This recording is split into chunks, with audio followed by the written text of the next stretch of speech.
We're less than 2 weeks away from the new season, and of course Bungie's drop feeding us information with these nerfs and buffs for these exotics, and we'll get more information in the following weeks, which is definitely some good news for making some fresh new builds next season to the changes to the exotics they just announced. But today we're talking about swords. We're going to talk about the changes coming next season to swords, and talk about what this means for the current exotic swords in the game, as well as show you the exotic swords and how to get them if you don't already own them. Bungie has been teasing this sword change for the past few weeks now, but in the latest state of the game that they announced that a bunch of people hated, towards the very end, they snuck in this little segment that talks about how they have a lot of other things to look forward to in season 22, and they showed us a little sneak peek. And for swords, they say, sword full power heavy attacks will be usable with any non-zero amount of sword energy, and sword guard is being buffed in several areas. So it sounds like they're gonna turn the sword kind of how the glaive works, to give you an insane amount of resist while you're blocking with a sword, and now your sword energy will go towards that block, as well as being able to spam your heavy attack, which means you can put out a lot more damage a lot faster with swords, on the trade-off that you're going to be using a lot more ammo. Now this is kind of crazy for some exotic swords, because to activate their exotic perk you typically have to use the heavy attack in some way, so being able to spam it is going to allow a lot of the exotic swords to be pretty broken. Now let's take a look at these exotic swords in the game and how you can acquire them. First up, we got Worldline 0. This is an arc heavy sword that when you press your heavy attack while sprinting with full sword energy to launch a heavy blink attack, press it again after the strike to blink a second time. Now the real question is, with these sword changes, are you going to be able to just spam blink your sword and rapidly use the heavy attack? Or for this sword, are you still going to need full sword energy to use that move? We'll have to wait till next season to test it out. The catalyst for the Worldline 0 reduces the activation time of Tesseract.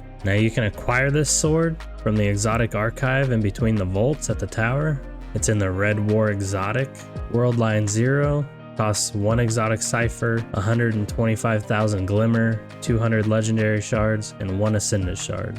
For the next sword on the list, we got Black Talon. This sword fires a heavy projectile attack. Heavy attacks are stronger with full sword energy, so without the full sword energy, next season we should be able to just get that full damage all the time when we do a heavy attack. And the catalyst for this weapon, shots blocked immediately after guarding increase the weapon damage of crow's wings for a very short duration. So if you block any damage with this sword and then launch your heavy projectile attack, it'll do increased damage. Unfortunately, the only way you can get Black Talon at this time is an exotic engram drop. You can't buy it anywhere in the tower, so you just have to get lucky with an exotic world drop. Next on our list is this beefy boy, the Lament. It has the intrinsic trait Banshee's Wall. Press and hold your block button to rev the blade, increases damage and adds shield piercing to all attacks, gain stacks when dealing damage with revved attacks, additional stacks increase the damage and damage resistance of heavy attacks, as well as damaging combatants heals the wielder. So it's a very versatile sword, and the only way to get this sword currently is to own Beyond Light and then talk to Banshee 44 in the tower, and he should start you on an exotic quest, and then you just follow that exotic quest and you'll receive the sword at the end of it. As for the last exotic sword that you can acquire currently in the game is the Heart Shadow. The Heart Shadow's intrinsic trait is heavy attacks made with full sword energy, turns you invisible, and fires exploding void projectiles. This is going to fire 4 void projectiles. They're each going to do a pretty good amount of damage, as well as shot in the dark. Remaining invisible grants this weapon increased damage for a brief duration. Hitting a target with this weapon's projectiles while shot in the dark is active weakens them. And the catalyst for this weapon is move faster while invisible.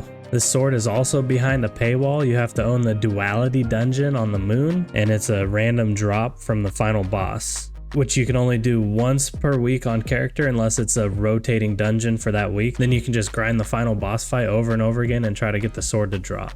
There's also a lot of good legendary swords in the game, but there's way too many to talk about. So if you have any amazing legendary swords, then let me know down in the comments below what your favorite sword is, as well as what perks you like to use for it. I'm also curious to see what they do with this Lucent Blade perk. Increases the energy recharge rate of your equipped swords. It still could stay the same, it just depends how they use the blocking for the sword and if that consumes energy or not. Anyway guys, make sure to get out there and get your sword before next season, and that's all I got for this one. Peace.